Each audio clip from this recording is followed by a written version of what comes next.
हामी बजाएको हामी त बजाएको थिएँ हेर्ने ताली बजाएको मैले अझ थिएँ नै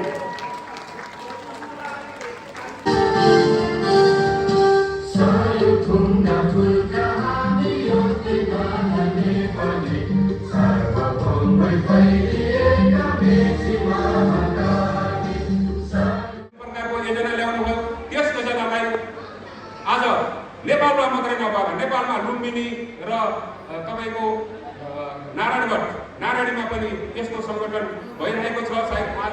सायद होइन आज उहाँहरूले पनि यसरी नै हाम्रो 80औं उडिसा दिवस यानि कि उडिसा पुलिस दिवस मनाइरहेका छन् र हामीले पनि त्यही अनुरूप आफ्नो सुख दुःख साथ गर्दै आज यहाँ आएर सबै मिलेर यो कार्यक्रममा सहयोग भएका छौँ, जो हाम्रो लागि मात्रै नभएर उडिसाकै लागि पनि एउटा गर्वको विषय हुनेछ। जुन कि सामाजिक सञ्जालबाट उडिसामा रहनुहुने उडिया अफिसर्स जवान ब्याटालियन सबैले देख्नुहुनेछ र हामीलाई स्याबासको पात्र बन्नेछौँ र बनाउने पनि छौँ भन्ने आशा गर्दै र जहाँसम्म एउटा कुरा मैले भन्न चाहेँ, हामीले अहिले यताउता गरेर प्रेसरको कुराहरू पनि ल्याएका छौँ, जसमा हामी पुलिसहरूले कोर्ट नाम राख्नुपर्छ र उडिसा पुलिस भनेको हामी यहाँनिर आएर हामीले मैले यो भन्दै गर्दै आएको पनि कुरा हो। हामी आर्मीका सबैलाई चिन्छौँ तर पुलिसकोलाई नचिनिरहेको अवस्था छ। त्यसकारण तपाईँ हामी सबैले पुलिस महिला सबै सदस्यहरूले उडिसा पुलिस भनेको पनि यस्तो सङ्गठन रहेछ, उडिसा पुलिसले पनि यस्तो गर्न सक्दो रहेछ, उडिसा पुलिसमा पनि यस्तो व्यक्तित्व रहेछ भन्ने एउटा अवधारणा बनाएर त्यो मनमा दृढ राखेर सबैले काम गर्नुपर्ने पर्दछ भन्दै र काम गर्नु लागि पनि हजुरहरूलाई विनम्र अनुरोध गर्दै हाम्रो निमन्त्रणालाई यहाँ स्वीकारेर तपाईँहरूको यो ठुलो भेलाले आज हाम्रो यस कार्य समिति साथै उडिसा पुलिस सबैको एउटा हौसलाले मुटु नै ठुलो बनाइदिनु भएकोमा हजुरहरूलाई पुनः हामी कार्य समिति र सबैको तर्फबाट र मेरो पर्सनल तर्फबाट या व्यक्तिगत तर्फबाट पनि हजुरहरूलाई हार्दिक धन्यवाद भन्दै मेरो 2 शब्द यही टुङ्ग्याउँछु। धन्यवाद। जय जगन्नाथ, जय जगन्नाथ, जय जगन्नाथ, जय उडिसा पुलिस। कस्तो लाग्यो? आज हामी हाम्रो यहाँ उडिसा दिवस मनाउँदैछौँ 1 अप्रेलको। अनि के भन्छ अरे हामी कति पछि भेटेको अरे पूजा धेरै भयो होला, थाहा छैन।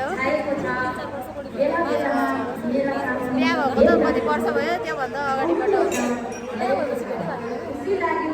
फर्स्ट मिट आफ्टर म्यारेज कस्तो लागिरहेछ त। कार्यक्रमलाई परिकल्पना गरेर कार्यान्वयन गरेको थिएँ। वास्तवमा अझै 7-8 वर्ष अगाडि आज सफल भएको मैले महसुस गरेको छु। विगत कति वर्ष अगाडि मैले 2nd ब्याटालियन झारसुगुडामा एउटा सुबेदार साहब हुनुहुन्थ्यो, टकबहादुर गुरुङ साहब। उहाँ तनहुँ जिल्लाको र उडिसा पुलिसको टप सुटर गोली हान्नेमा उहाँ अति सिपालु हुनुहुन्थ्यो। उहाँको श्रीमती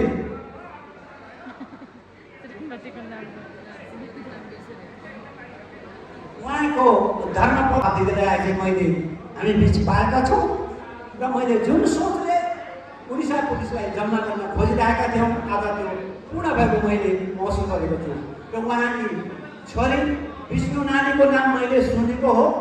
म प्राय आफ्नो ड्युटी र ब्यारेक मात्रै मेरो लागि प्यारो थियो, मैले उहाँसँग परिचय गर्ने मैले मौका पाएको थिइनँ। आज मैले मौका पाएँ र मैले भने एएसआई रतन दाजु र म एउटै सिग्नलको हो र आज भेटे खुसी लाग्यो। र त्यस्तै धेरै पुरानो मेरा पूजनीय दाजु सुबेदार जयबहादुर गुरुङ, त्यस्तै दाजु सब इन्सपेक्टर सुखबहादुर आलेपिका र त्यस्तै नैना सिंह जमादार साहब, पुराना मान्छेहरू मैले यहाँ भेट्नु पाउँदा म आज हर्षित भएको छु। वास्तवमा जिन्दगी केही पनि होइन, यस्ता खाने पिउने भन्ने कुराहरू कति खाए कति लाए साध्य छैन।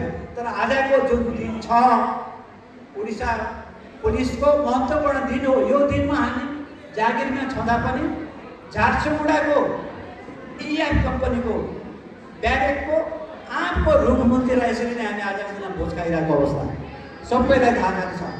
त्यो मात्रै नभइकन आज फेरि मलाई कतै काहीँ म झारसुगुडाको छु जस्तो लाग्यो। आज हामी सबै झारसुगुडामा छौँ। झारसुगुडा यस्तो जग्गा हो है, कतिलाई थाहा होला। त्यो बेला हामीसँग टिभी पनि हुँदैन थियो, मोबाइल त टाढाकै कुरा। आइतबारको दिनमा सिनेमा आउँथ्यो, 2 बजे 3 बजे नानीहरूले चाहिँ सिग्नल अफिसको अगाडि बोरा दजाइदिन्थ्यो होला।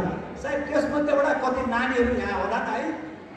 त्यस्तो रमाइलो ठाउँ थियो ती क्षणहरू याद गर्नुहोस्। विगतलाई हल्का पनि तपाईँको जग, तपाईँको चाहिँ जग लगाएको तपाईँलाई चाहिँ यो समय ल्याइदिने चाहिँ उडिसा पुलिसहरू कहिल्यै नै बिर्सिनु होला भन्दै यहाँहरूले चाहिँ आयोजकको तर्फबाट हामीबाट कुनै प्रकारको त्रुटि भएछ भने आफ्नै घरको कुरा हो र बाहिर कुरा नगरिदिनु होला। आएर आयोजक म, मेरो अध्यक्ष भाइ गोकुल भाइ हुनुहुन्छ, अनि सचिव हुनुहुन्छ, मेरो उपाध्यक्ष हुनुहुन्छ, यस्तो गरे राम्रो हुन्थ्यो भनेर सल्लाह सुझाव दिनुभएको राम्रो हो। बाहिर गएर कुरा काटिदिएको छ चाहिँ त्यो कहिले पनि फेरि हामीले त्यो भुल चाहिँ समाधान गर्ने मौका पाउँदैन भन्ने यहाँलाई अनुरोध गर्दै मेरो चाहिँ भनाइहरू यही अन्त गर्न चाहन्छु। जय उडिसा पुलिस, धन्यवाद। हामीलाई यस संस्थालाई 5,000 रुपियाँ दिएर सहयोग गर्नुभएको छ। उहाँको श्रीमती पनि आइदिनु होला।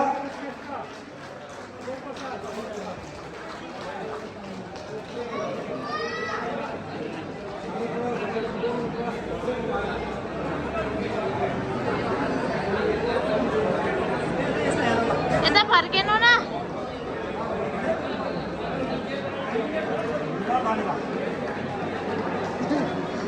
भयो भयो, डन डन।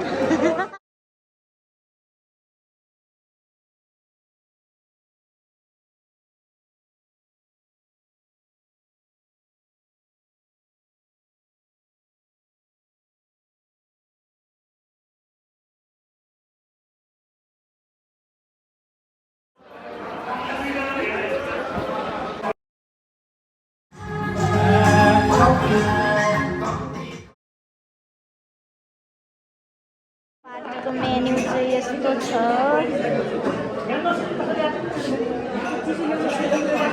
यहाँ सकि पनि सकेछ।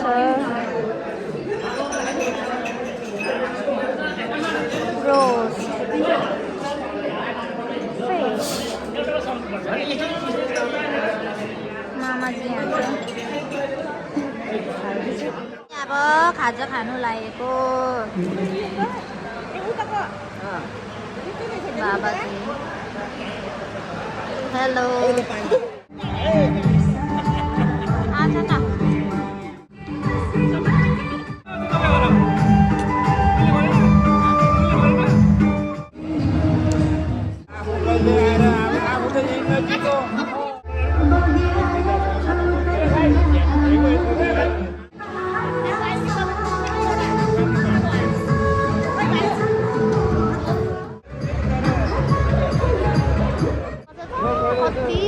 आज सबैलाई बोलाएको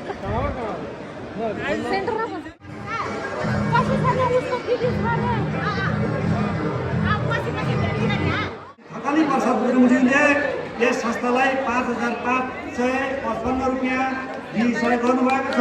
उहाँ पनि यहाँ आएर आफ्नो सम्मान लिएर जान विनम्र अनुरोध गर्दछु। उहाँको श्रीमती समेत आइदिनु होला। त्यो क्यामेरामा कसले देख्छ? भनिसक्दा त सँगै भनिने होइन र? के खुसीको कुरा, हामीलाई केही छैन। धन सम्पत्ति भन्ने के छ यहाँ?